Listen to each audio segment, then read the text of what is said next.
오늘 말씀은 골로새서 3장 10절에서 17절 말씀을 우리가 다 같이 함께 읽겠습니다. 오늘 이 말씀이 마지막으로 여러분들에게 설교하는 말씀이 될 것 같습니다. 다 같이 10절부터 17절 말씀까지 한 목소리로 오늘 말씀을 읽겠습니다. 새 사람을 입었으니 이는 자기를 창조하신 자의 형상을 쫓아 지식에까지 새롭게 하심을 받는 자리라. 거기는 헬라인과 유대인이나 할례당과 무할례당이나 야인이나 스구디아인이나 종이나 자유인이 분별이 있을 수 없나니 오직 그리스도는 만유시로 만유 안에 계시니라. 그러므로 너희는 하나님의 택하신 거룩하고 사랑하신 자처럼 긍휼과 자비와 겸손과 온유와 오래 참음을 옷 입고 누가 너희에게 혐의가 있거든 서로 용납하여 피차 용서하되 주께서 너희를 용서하신 것과 같이 너희도 그리하고 이 모든 것 위에 사랑을 더하라. 이는 온전하게 매는 띠니라. 그리스도의 평강이 너희 마음을 주장하게 하라. 평강을 위하여 너희가 한 몸으로 부르심을 받았나니 또한 너희는 감사하는 자가 되라. 그리스도의 말씀이 너희 속에 풍성히 거하여 모든 지혜로 피차 가르치며 권면하고 시와 찬미와 신령한 노래를 부르며 마음의 감사함으로 하나님을 찬양하고 또 무엇을 하든지 말에나 일에나 다 주 예수의 이름으로 하고 그를 힘입어 하나님 아버지께 감사하라. 오늘 말씀해 보니까 성도는 하나님의 택하신 거룩하고 사랑하신 자라는 말씀이 12절에 나옵니다. 우리는 하나님이 택하신 거룩하고 사랑하는 자입니다. 이 성도는 새로운 옷을 입습니다. 스스로 마음의 옷을 입습니다. 여러분들은 무슨 옷을 입었나요? 오늘 성경 말씀해 보니까 긍휼과 자비, 겸손과 온유, 오래 참음의 옷을 입으라고 말을 하고 있습니다. 우리가 바로 성도니까 그런 옷을 입었습니다. 우리 스스로 그런 옷을 입었습니다. 그렇게 새 사람을 입은 사람들은 우리 이웃을 향해서 어떻게 살아야 하느냐? 오늘 그 말씀이 나왔습니다. 우리 이웃을 향해서, 우리의 형제 자매들을 위해서는 사랑으로 용납하고 용서하는 마음, 자세를 가져야 한다고 말씀을 하고 있습니다. 이것이 14절까지의 말씀을 요약한 것입니다. 성도는 바로 그런 사람들이에요. 바로 그러한 모습으로 살아가는 사람들입니다. 그러나 바울 사도는 거기에서 멈추지 않고 성도의 삶이, 성도들이 모여있는 교회라고 하는 이 공동체의 삶이 어떠해야 하는가, 어떻게 살아야 하는가에 대해서 오늘 15절, 16절, 17절의 말씀을 우리에게 해주고 있습니다. 우리가 지난주에 첫 번째 15절의 말씀을 우리가 생각을 했습니다. 성도의 삶을 어떻게 해야 될 것인가, 어떤 모습이어야 하느냐, 교회의 공동체의 모습은 어떤 모습이어야 하느냐. 15절은 단적으로 선언을 합니다. 그리스도의 평강이 너희 마음을 주장하게 하라. 그리스도의 평강이 너희 마음을 주장하게 하라. 우리 교회는 바로 이 평화 공동체라는 말씀을 우리에게 들려주고 있습니다. 하나님의 은혜로 그리스도께서 십자가 위에서 이루신 그 위대한 일을 통해서 하나님과 우리 사이에 모든 것이 다 회복되고 완전해져서 평화의 관계가 이루어진 그것을 바울 사도는 그리스도의 평강이라는 말로, 그리스도의 평화라는 말로 우리에게 말하고 있습니다. 바로 그 그리스도의 평강, 그리스도의 평화, 그리스도의 평안, 그리스도의 그 화평이 너희 마음을 주장하게 하라는 것입니다. 바로 우리는 그 평화가, 그리스도의 평화가 우리의 삶을 전부 다 주장하는 그런 삶을 살아야 된다는 것입니다. 우리가 이 평화라는 말을 바로 하나님과 관계가 회복된 화목한 삶을 말합니다. 그래서 우리 성도들 한 사람 한 사람은 로마서 5장 1절의 말씀과 같이 우리 주 예수 그리스도로 말미암아 하나님으로 더불어 화평을 누리는 삶을 살아야 합니다. 하나님과 화평을 누린다는 것은 하나님과 적대 관계에 있었고 하나님을 대항하고 하나님을 믿지 아니하고 하나님께 순종치 아니하고 하나님을 나의 하나님으로 섬기지 아니하는 죄 가운데 있던 사람이 믿음으로 말미암아 의롭게 되었으니까, 그렇게 하나님과 관계가 회복되었으니까 관계는 회복 가운데서, 화목한 가운데서 우리 성도들은 살아야 한다는 것입니다. 그 말씀을 다르게 말하면은 너희 가운데서 그리스도의 평강이 너희를 주장하게 하라, 이런 말씀을 우리가 바꿔줄 수가 있습니다. 또한 그뿐만이 아닙니다. 우리 한 사람 한 사람이 그리스도와 함께 그리스도 안에서의 평강을 하나님과 함께 누려야 되지만 또한 우리 교회 공동체가 그것을 똑같이 누려야 합니다. 에베소서 4장 3절에서 6절의 말씀에 보면 그렇게 되어 있습니다. 우리 모든 그리스도인들은 몸도 그리고 성령도 주도 믿음도 세례도 그리고 하나님조차 하나인 이 공동체로 부름을 받은 사람들, 부름의 한 소망 안에서 우리가 부름을 받았다고 이야기합니다. 그렇다면 그렇게 부른 목적이 뭐냐? 평화로 묶여진 그 끈으로 성령께서 하나가 되게 하시는, 하나가 되게 하는 것을 힘써서 지키라고 그렇게 말씀을 하고 있습니다.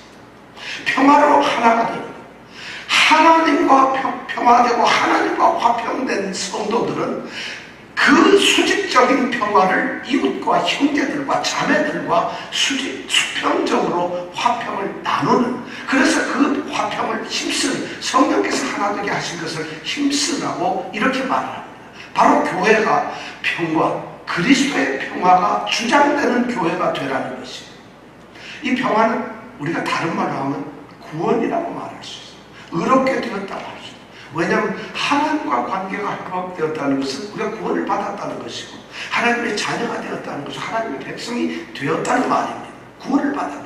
그러니까 성도들과 교회는 바로 다름 아닌 구원의 공동체가 되어야 한다는 것입니다. 여기는 구원받은 사람들이 모이는 것이고 구원을 받기 위해서 오는 것이 아니라 구원을 받은 사람들이 모이는 것이 바로 성도요 교회 공동체라는 것입니다. 그러니까 여기에 가장 큰 목적은 바로 구원 때문에 모여진 그런 공동체라는 것입니다. 그러니까 교회는 그러한 하나님과 관계된, 하나님과 회복된 삶을 살아야 하는 그런 모습으로 비춰져야 하는 것이 바로 교회의 공동체의 모습입니다. 교회는 평화 공동체라는 것입니다. 두 번째, 오늘 16절의 말씀은 두 번째, 그러면 성도의 삶에서, 교회 공동체의 삶에서 어떻게 살아야 하는 것을 우리에게 들려주고 있습니다. 두 번째 16절에 보니까 그리스도의 말씀이 너희 속에 풍성히 거하게 하라. 우리 성경은 거하여 이렇게 번역을 했는데 명령형으로 되어 있어요. 그리스도의 말씀이 너희 속에 풍성히 거하게 하라. 우리 속에 뭐가 풍성히 거해야 한다고요? 말씀이 풍성하게 거해야 한다. 이 그리스도의 말씀이 풍성히 거하는 것, 다시 말해서 우리 성도들은 말씀으로 믿어진 말씀의 몸들이고 우리 교회는 말씀의 공동체라는 것입니다. 무슨 말씀입니까? 그리스도의 말씀. 그리스도의 말씀은 어떤 말씀이냐면 바로 그리스도께서 사랑하는 제자들에게, 그리고 세상에서 하나님을 믿고 그리스도의 제자들이 된 모든 성도들에게 하셨던 바로 그리스도께서 말씀해 주셨던 그 말씀입니다. 이것이 바로 그리스도의 말씀입니다. 그런데 단순히 그렇게 그리스도께서 하신 말씀만을 그리스도의 말씀이라고 하지 않고 더 중요한 게 있어요. 그리스도의 말씀이란 바로 그리스도에 대한 말씀이에요. 그리스도에 대한, 그리스도에 관한 메시지를 그리스도의 말씀이라고 우리는 얘기를 합니다. 그러니까 그리스도와 그리스도께서 하신 말씀, 그것이 우리 안에 풍성히 거하게 하라는 것입니다. 그리스도가 누구신가?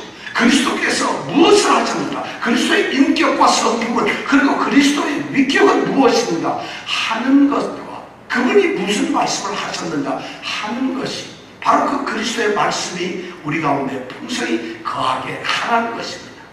지금 골로새서는 2장 6절서부터 바울 사도는 지금 바로 이 순간까지 끊임없이 그리스도가 어떤 분인가를 우리에게 말씀을 했어요.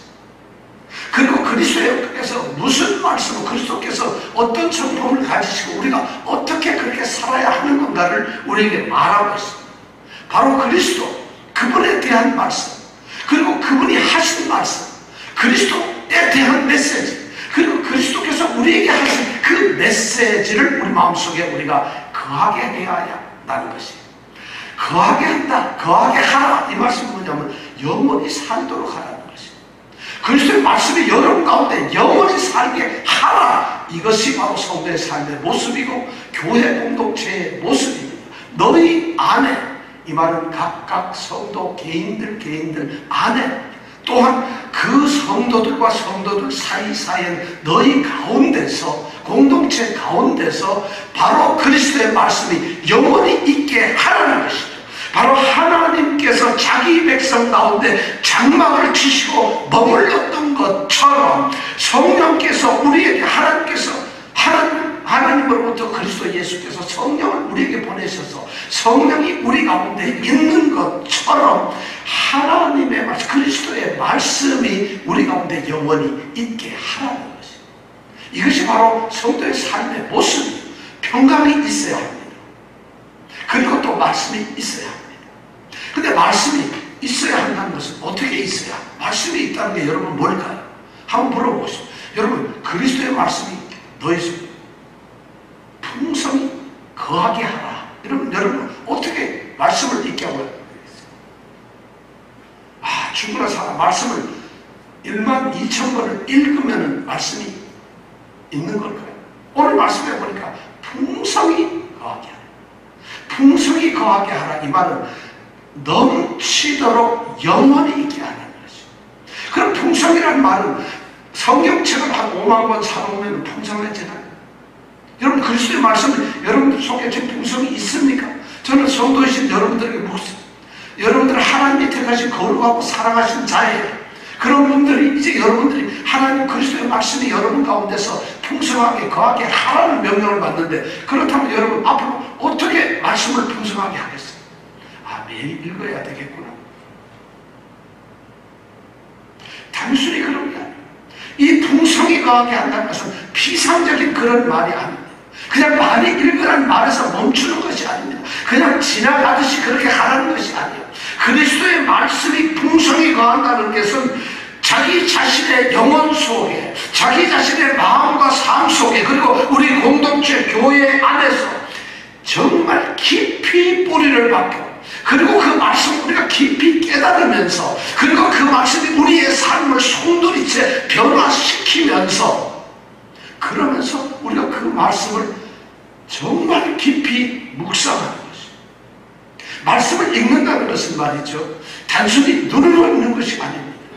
말씀을 듣는다는 것은 여러분 귀로 듣는 것이 아니에요. 말씀을 읽는 것은 영으로, 마음으로 읽는 것이고, 말씀을 듣는다는 것은 바로 우리의 영으로, 우리의 마음으로 듣는 것입니다. 그러니까 말씀을 듣는다는 것, 말씀을 읽는다는 것, 말씀이 풍성하다는 것은 우리의 모든 인격과 삶이 말씀 안에 들어있다는 것입니다. 말씀이 지배되고 있고, 말씀이 다스리고 있고, 말씀이 우리의 모든 것 가운데 전부 다 말씀으로 있다는 것입니다. 이것이 바로 여러분 그리스도의 말씀이 너희 속에 풍성히 거하게 하라는 말씀의 뜻이에요. 이것이 믿지 않는 사람들이나 돈을 많이 가진 재벌들이나 공부를 많이 한 학자들에게 말하는 것이 아니라, 오늘 하나님의 택하신 거룩하고 사랑하신 자들, 긍휼과 자비와 겸손과 온유와 오래 참음을 가지고 서로 용납하고 용서하고 사랑을 가지고 있는 자들, 그리스도의 평강 가운데서 거하고 있는 자들, 그들 성도들과 교회 안에 말씀이 그렇게 있어야 된다고, 거해야 된다고 말씀을 하고 있어요. 말씀을 우리가 쉽게 생각할 수 있어요. 그러니까 교회는 말씀 공동체예요. 우리 성도들은 벌써 말씀에 육화가 되어 있는 거예요. 그리스도가 말씀이신데 그분이 육신으로 오셨잖아요.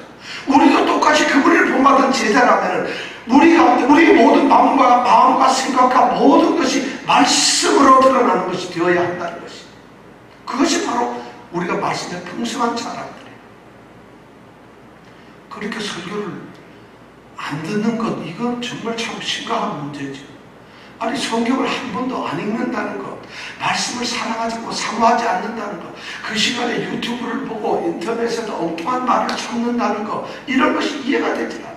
우리는 시도 때도 없이 하나님의 말씀에 사로잡혀 있어요. 이렇게 말씀이 거하라고 얘기를 하고 있어요.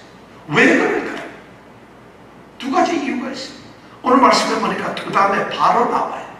그리스도의 말씀이 너희 속에 풍성히 거하게 하라. 그래야만 모든 지혜로 서로 가르치며 권면할 수 있기 때문입니다. 모든 지혜로 서로 가르치며 권면할 수 있기 때문입니다. 가르친다는 게 뭐예요? 가르친다는 게. 여러분, 우리가 어떻게 가르쳐요? 말씀이 없는데 여러분 가르쳐요? 우리가 무슨 일을 할 때 목사는 뭐하고 장로는 뭐 하겠습니까? 권사하고 집사는 뭐 하겠습니까? 그들이 말씀을 가르치며 권면할 수 있어야 된다는 것이에요. 말씀이 아니라 사람의 생각, 사람의 유전과 세상의 초등학문을 가지고서 우리가 교제를 하고 말씀을 나누는 것이 아니라 이 교제는 바로 하나님의 말씀을 가르치며 권면하는 것. 이것이 바로 성도의 교제라는 것. 그리고 말씀이 충만해야만 풍성히 우리 안에 거하고 있어야만 가능하다는 거예요. 저는 말씀을 몰라요. 아유, 참아. 꾹꾹 참으라고. 아유, 못 본 척해. 성경에 못 본 척 하라는 말 저는 못 봤어요. 어떤 사람이 나를 못 살게 그래요. 아유, 못 본 척해, 못 본 척. 성경에서는 못 본 척 하라는 말이 없어요. 성경적으로 표현하면 어떤 사람이 나한테 좀 힘들게 하면 서로 용납하여 피차 용서하되, 이렇게 주께서 너희를 용서하신 것 같이 너희도 그리하고, 그럼 그 말을 해야 돼. 아, 주님께서 나를 용서하셨구나. 그러니까 나도 용서해야 돼. 용납해야 되는 거로구나. 이것이 바로 말씀 안에서 가르치는 거예요. 가르친다는 이 말은 그리스도와 그리스도의 말씀을 적극적으로 제시하고 그 말씀을 자꾸만 선포하는 것이에요. 우리의 삶에서 말씀이 있지 아니하면 그것은 불가능한 현실.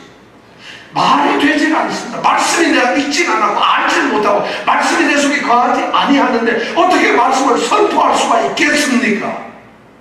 그런데 어떻게 그리스도를 전파할 수 있겠습니까? 그리스도에 관한 메시지와 그리스도가 하신 메시지가 없는데 어떻게 그리스도에 대해서 우리가 메시지를 전할 수 있고 그리스도께서 하신 그 메시지를 선포할 수가 있겠습니까? 가르친다는 게 불가능해요. 그런데 바울사도 오늘 우리가 모든 지혜로 피차 가르치며 권면하라는 얘기를 해요. 가르친다는 걸 바로 말씀을 그렇게 하는 거죠. 그 다음 권면은 뭐예요? 그리스도와 그리스도의 말씀에 어긋나는 것, 잘못된 것, 비틀어 나가는 그런 위험에 대해서 경고를 하라는 거예요. 누가? 성도들이 하는 거죠. 이것이 말씀이 너희 속에 풍성히 거했을 때만 가능해요. 저는 말씀이 있는 사람만이 말씀을 이야기할 수가 있습니다.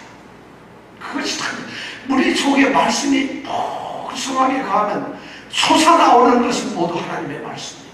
그리스도께서 우리에게 전해주신 그리스도의 그 말씀일 수밖에 없다. 안전하, 선하, 무슨 생각? 당신 생각, 그리스도 생각, 그리스도의 말씀밖에 없어요. 그렇지 않아요. 야, 이렇게 될 수가 없고 그렇게 되는 거예요. 말씀이 풍성히 거할 때. 그래서 가르치고 권면하고 어떻게 피차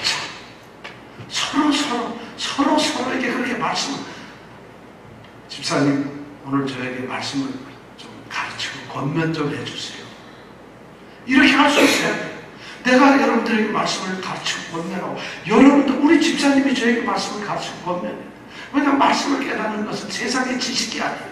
성령께서 우리에게 깨닫게 하는데 어떤 부분에는 어떤 사람은 더 깊은 통찰력과 깨달음을 가질 수 있어요. 어떤 사람은 어떤 부분에는 깨달음이 잘 안 올 수가 있어요.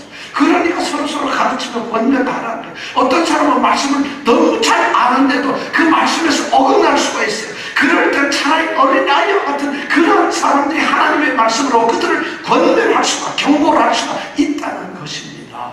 그러니까 말씀에 풍성해져야 된다는 것이에요. 피차라는 건 서로뿐만 아니라 이 피차라는 말씀은 너희 자신을 향해서, 원문을 보면 너희 자신을 향해서 가르치고 권면하라 이렇게 되어 있어요. 말씀이 내 속에 풍성하게 되면 내 자신을 향해서 끊임없이 말씀을 가르칩니다. 그리고 끊임없이 말씀은 나로 하여금 말씀에서 벗어나는 위협을 경고해 줍니다. 그것이 내 자신을 향해서, 그것이 말씀이 풍성한 이유예요. 모습이에요. 그런 사람들이 모인 성도들 한 사람들이 서로 저는 오늘 점심 먹을 때 우리 권사님들이 저를 좀 가르쳐 주시기 바랍니다. 정말 권면 좀 해주세요.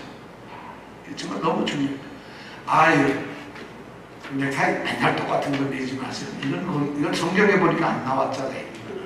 성경의 말씀으로 좀 저에게 권면해 주시면 내가 듣겠습니다. 근데 이런 것을 보세요. 오늘 뭐든지 피차 가르치며 권면하고. 그러면 어떻게 해야 되냐? 근데 그러면 이것을 어떻게 그러면 피차 가르치고 권면해야 되냐? 우리는 이런 말씀을 들으면 어떤 사람은 대꼬쟁이처럼 아무나 보고 손가락질하고 말씀에 말해 당신 틀렸어. 말씀은 이렇게 하는 것이 아니에요. 오늘 말씀은 모든 지혜로 피차 가르치며 권면하라고 되어 있어요. 모든 지혜. 세상에 제일 무서운 사람이 말씀 좀 알아서 손가락질하고 고슴도치들만 모여있어요. 서로 찔러대기만. 이건 말씀을 가르치며 권면하는 게 아니에요. 바울 사도는 놀랍게도 성령의 감동을 받아서 우리에게 그렇게 말씀을 하고 있어요. 피차 가르치며 권면하라 그러는데 그 대전제가 모든 지혜로 하라는 것이에요. 모든 지혜라는 게 뭘까? 지혜롭게 하라는 것이에요. 그때그때 상황, 상대방에 대한 충분한 이해, 배려, 그리고 이 말씀에 대한 충분한 말씀에 대한 깨달음, 이런 것이 어울려져서 가장 적절한 방법, 적절한 시간에, 적절한 모습으로 가장 꼭 맞는 그러한 말씀으로 전하라는 것입니다. 권면하라는 것입니다. 그러니까 하나님의 말씀이 옳기 때문에, 바르기 때문에 언제나 그들을 갖다 위로하는 것이 아니라는 것입니다. 하나님의 말씀은 변하지 않아요. 그러나 그 하나님의 말씀은 모든 지혜로 피차 가르치며 권면할 때 그 말씀이 바로 더 우리에게 영향을 준다는 것입니다. 더 의미가 있다. 그래서 모든 지혜로 가르치라.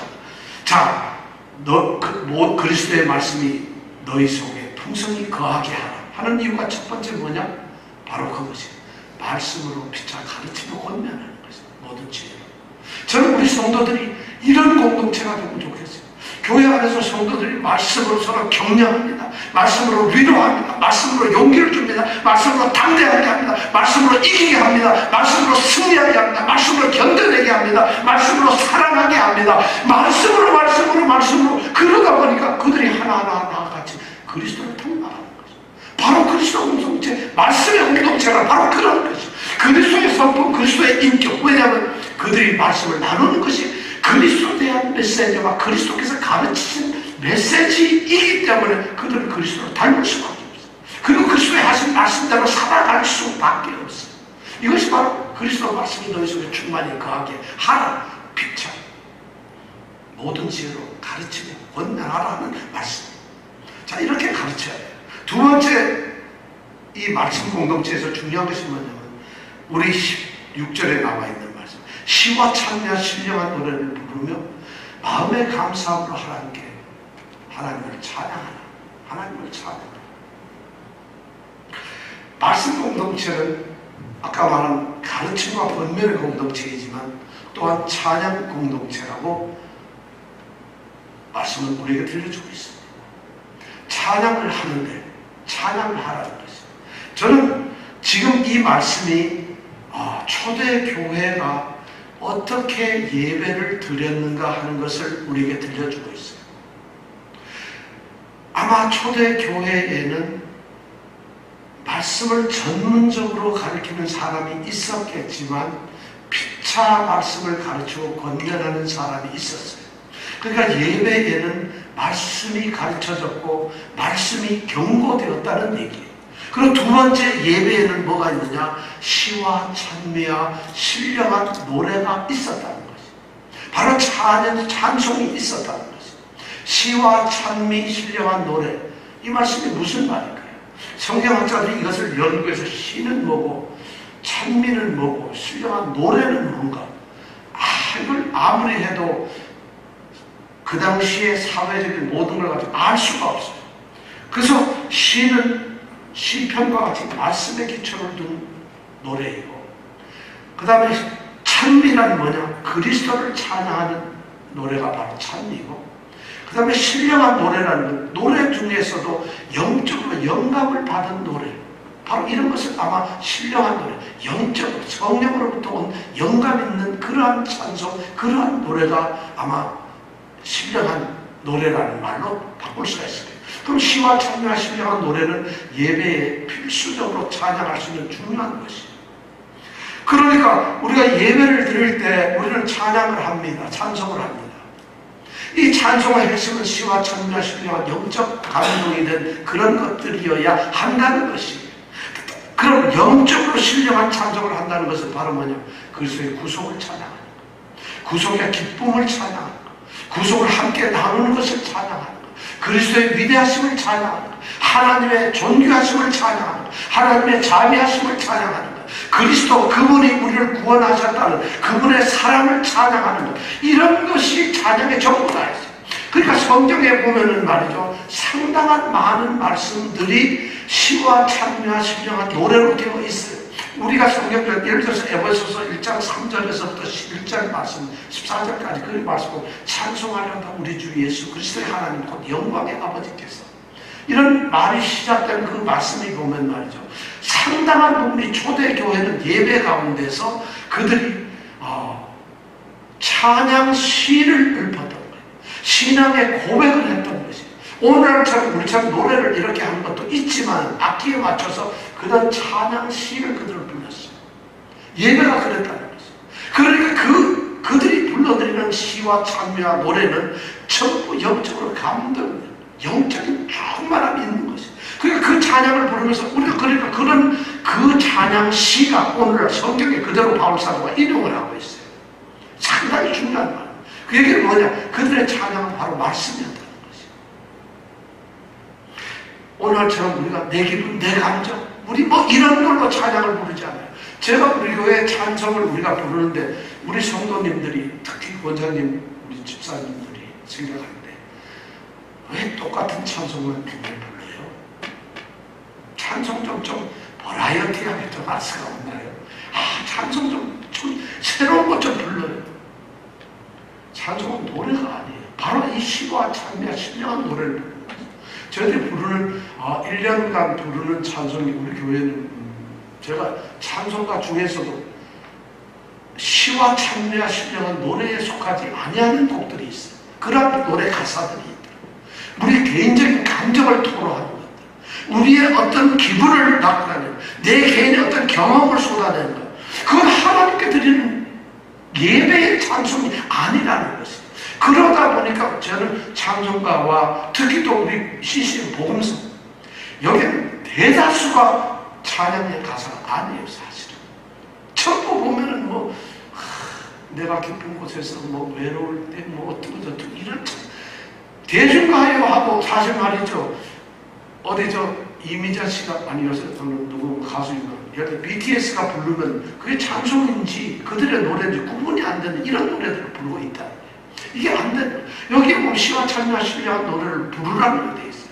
이렇게 부르라는 얘기는 뭐냐면 영적인 충만함이 있는. 그래서 우리는 1년에 제가 부르는 찬송이 한 120곡 정도 됩니다. 찬송가하고 CCM 중에서 제가 이렇게 골라가지고 한 120곡만 불러요. 그것이 주로 내용은 경배와 찬양만 하는 곡이에요. 가능하면 그것을 벗어나면 부르질 않아요. 그래서 여러분들이 우리가 부르는 찬양, 똑같은 걸 부른다가 아니라 우리는 경배와 찬양을 드린다, 이렇게 생각을 하시고, 제일 중요한 건 그 가사를 여러분 기억하세요.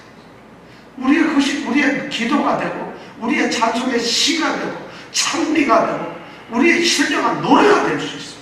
가사를, 여러분 미안하지만 우리 지존하신 주님 이름 앞에 이거 불경 한 10년 넘게 불렀어요. 가사 혹시 다 외우세요? 자, 우리 지금 제가 20초만 시간 드릴 테니까 한번 가사 외워보세요. 자, 지존하신 이거 가사 외우신 분은 조용히 손을 내리세요. 못 외우신 분은 손 들으세요.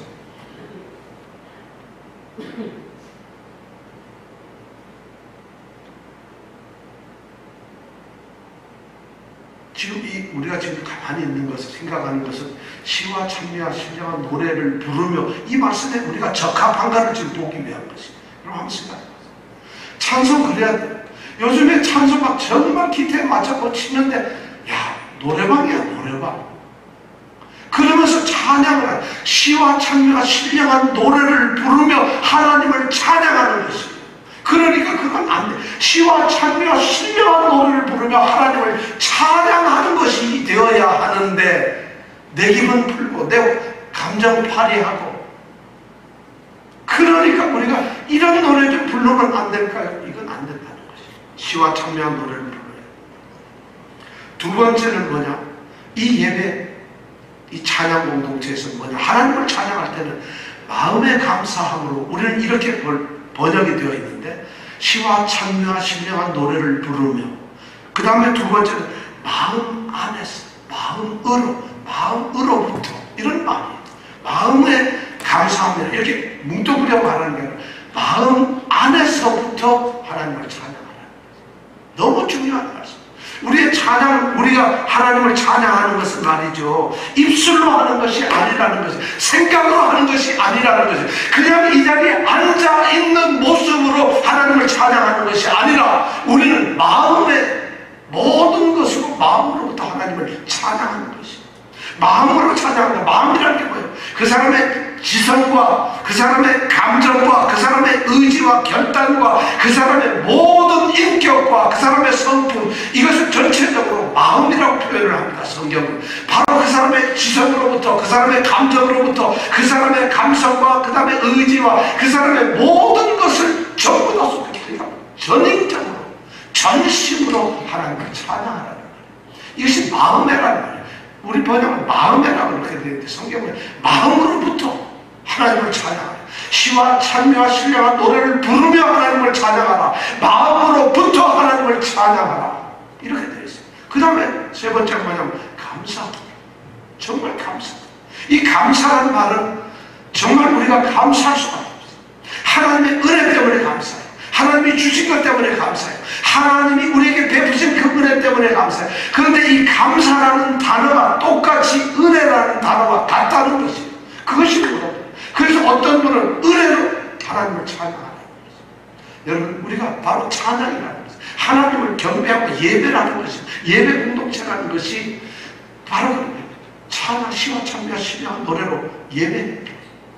우리의 마음으로부터 예배가 되어야 돼요. 그리고 전적으로 하나님께서 우리에게 각 사람에게 쏟아부어주신 은혜 때문에 그 은혜를 우리가 마땅히 어떻게 하나님께 반영할 것인가, 그것이 바로 감사입니다. 은혜 때문에 우리가 할 수 있는 유일한 행동은 감사밖에 없다는 것이죠.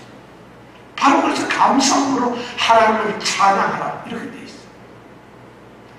자, 이 모든 것이 바로 그리스도의 말씀이 우리 속에 풍성히 거하게 될 때 가능한 것이죠. 말씀이 없는 사람들은 피차 가르치며 권면하고 할 수가 없어요. 말씀의 마음속에 풍성히 거하지 않는 사람은 시와 찬미와 신령한 노래 그리고 마음으로부터 그리고 감사함으로부터 하나님을 찬양할 수가 없어요.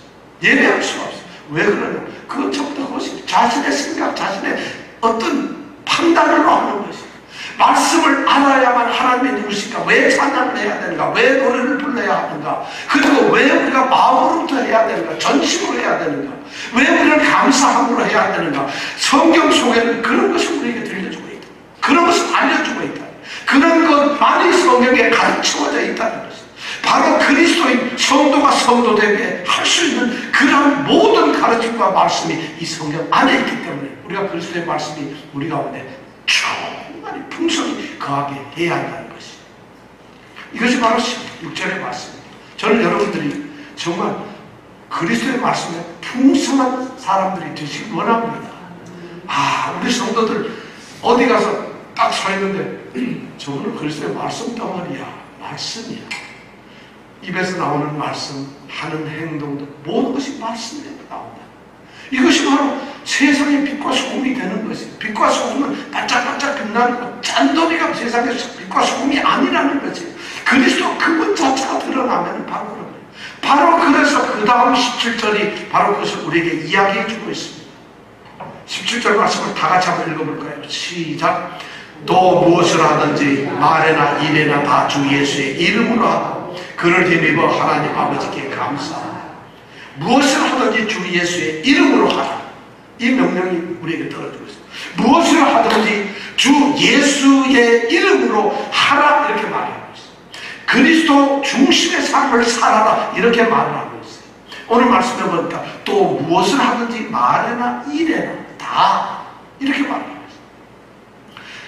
말에나 일에나 이 표현은 말이죠. 고대 그 당시 바울이 살던 시대에 헬라 시대에 아주 관용적인 용어예요. 이게 뭐냐, 말에나 일에나 이런 말을 할 때는 너의 삶 전부 다, 너의 삶을, 너의 삶 이런 말을 할 때 말에나 일에나 이렇게 표현을 하고 있다는 거예요. 성도들의 삶은 말이죠, 교회 안에서만 살아가는 것이 아니라는 거예요. 우리는 이 교회 안에서만 살도록 부름을 받지 않았어요. 우리는 교회 안에서도 부름을 받았지만은 교회 밖에서도 살 수 있어야 됩니다. 교회 안에서 말씀과 찬양과 우리가 그렇게 살아가는 것이 우리에게 너무 중요합니다. 그런 예배의 삶이 우리에게 너무 중요하지만 우리는 바로 세상 가운데서도 살 수 있어야 되고 세상 가운데서도 또한 역시 살아가도록 되어 있습니다. 우리는 세상에서 말을 합니다. 세상에서 행동을 합니다. 어떤 행동을 계획하고 플랜을 짭니다. 그리고 그것을 계획하고 난 다음에 결정을 하고 그대로 실행을 합니다. 우리는 그런 행동을 합니다. 세상에서도 우리는 삶이 있어요. 교회의 삶이 있지만 세상의 삶이 있어요. 그렇다면 세상의 삶은 어떻게 살아야 하느냐. 오늘 말씀을 보니까 무엇을 하든지 주 예수의 이름으로 하라 이렇게 되어 있어요. 세상에서 여러분 예수의 사람들이 되어서 살라는 것이에요. 주 예수의 이름으로 하라는 것이에요. 이름이 뭐예요? 이름은 단순히 그 사람을 구분하기 위해서 지어놓은 호칭이 아니에요. 어떤 사람을 다른 사람과 구분하기 위해서. 왜냐하면 이름이 없으면 어떻게 불러야 할지 모르잖아요. 여러분 이름이 만약 없다고 해보세요. 우리가 어떻게 불러야 해요? 제가 우리 이름이 없다면 우리 정구복 권사님을 어떻게 불러야 돼요? 더 저기 노란 옷 입고 안경 쓰시고 좀 얌전하시고 뭐 이렇게 하려면 한참 지나면 누가 누굴 부르는지 알 수가 없어요. 이름이 있으면 딱 이름만 부르면 돼요. 이름은 어떤 사람과 사람을 구별해내는 호칭, 이것이 단순한 이름의 의미는 아니에요. 여기서 주 예수의 이름으로 하라는 그런 게 아니에요. 이름은 말이죠, 뭐냐면 그 사람의 인격, 그 사람의 권위, 그 사람의 성품, 그 사람의 능력, 그 사람의 모든 것을 나타내요. 그러니까 이름값 좀 해라. 내 이름에 부끄럽지 않게 해라. 너의 이름이 무엇이냐 이렇게 물었을 때 그 이름이라는 말이 바로 그런 거예요. 그럼 주 예수의 이름으로 하라는 것이 바로 뭐냐면 예수님 그분처럼 우리가 살아야 된다는 것이에요. 우리 성도가 누구예요? 주 예수의 이름으로 세례를 받은 사람들입니다. 예수의 이름을 믿는 자들입니다. 우리는 예수님의 이름을 믿음으로 말미암아 믿는 자들은 누구든지 죄사함을 받습니다. 예수님의 이름을 믿는 사람은 누구든지 죄사함을 받고 영생을 받습니다. 예수님의 이름을 믿는 자들은 누구든지 죄사함을 받고 영생을 얻으며 심판에 이르지 아니합니다. 예수님의 제자들은 예수님의 이름을 들고 나가서 그들은 기적을 행하고 귀신을 쫓았습니다. 사도들은 예수님의 이름을 가지고 온 세상에 진리의 복음을 선포했습니다. 보냄을 받아서 예수의 이름으로 보냄을 받았습니다. 하나님은 하늘에 있는 것과 땅에 있는 것과 땅 아래에 있는 모든 것들을 예수의 이름 앞에 무릎을 꿇으라고 말했어요. 꿇게 만드신다고 했어요.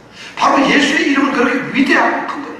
그러니까 모든 것이 하늘과 땅과 땅 아래에 있는 모든 것이 예수의 이름에 무릎을 꿇는다고 한다면 성도의 삶 전체는 예수의 이름 아래 있는 것입니다. 우리는 바로 예수의 이름 안에 있는 자들입니다. 예수님의 이름 안에서 성도는 예수님을 주님으로 부릅니다.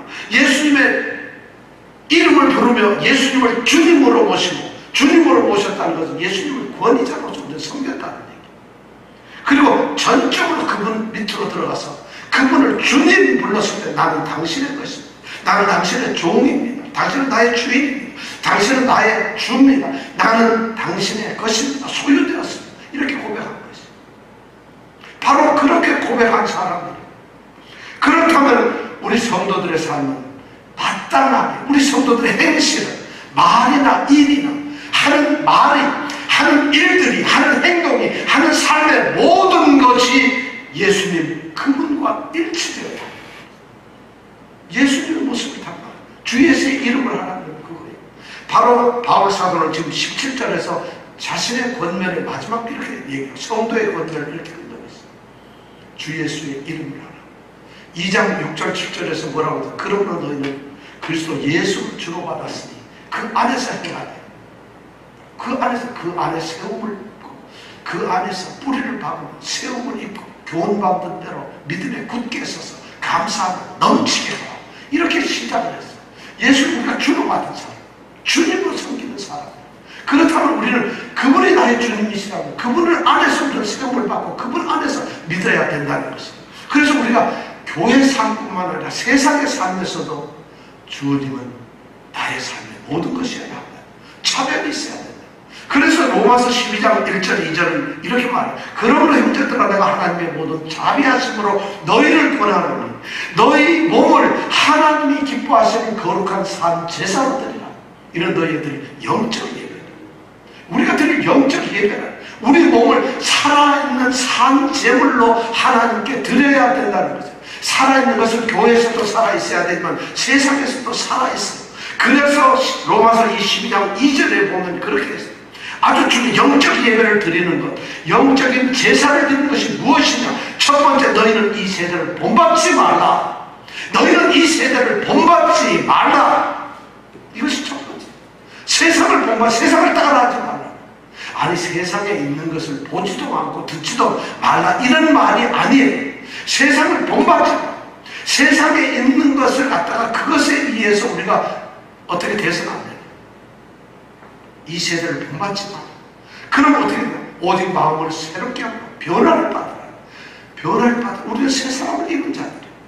우리는 벌써 이미 새 사람을 입은 자라고 했다. 그렇게 한 자들이 어떻게 살아야 돼? 하나님의 선하시고 기뻐하시고 하나님의 온전하신 뜻이 무엇인지 분별하라는 것입니다. 여러분들, 이것이 바로 우리가 세상에서도 살아야 될 모습이에요. 이런 모습을 우리에게 말씀을 하고 있어요. 이렇게 살아가는 사람들에게 가장 필요한 것이 뭐냐? 하나님을 찬양하는 것이죠. 하나님을 감사하는 거죠. 그래서 오늘 15절, 16절, 17절 이 말씀 끝에 보면 전부 다 하나님께 감사, 하나님 찬양, 하나님 감사로 끝을 맺습니다. 성도들에게 오늘 성도들이 어떻게 살아야 하느냐? 세 가지 말씀만 드립니다. 그리스도의 평강이 여러분들을 주장하게 하십시오. 그리스도의 말씀이 여러분 마음속에 풍성하게 거하게 하십시오. 그리고 무엇을 하든지 주 예수의 이름으로 하십시오. 이런 사람들은 하나님을 찬양하게 될 것입니다. 이 은혜가 우리에게 있기를 바랍니다.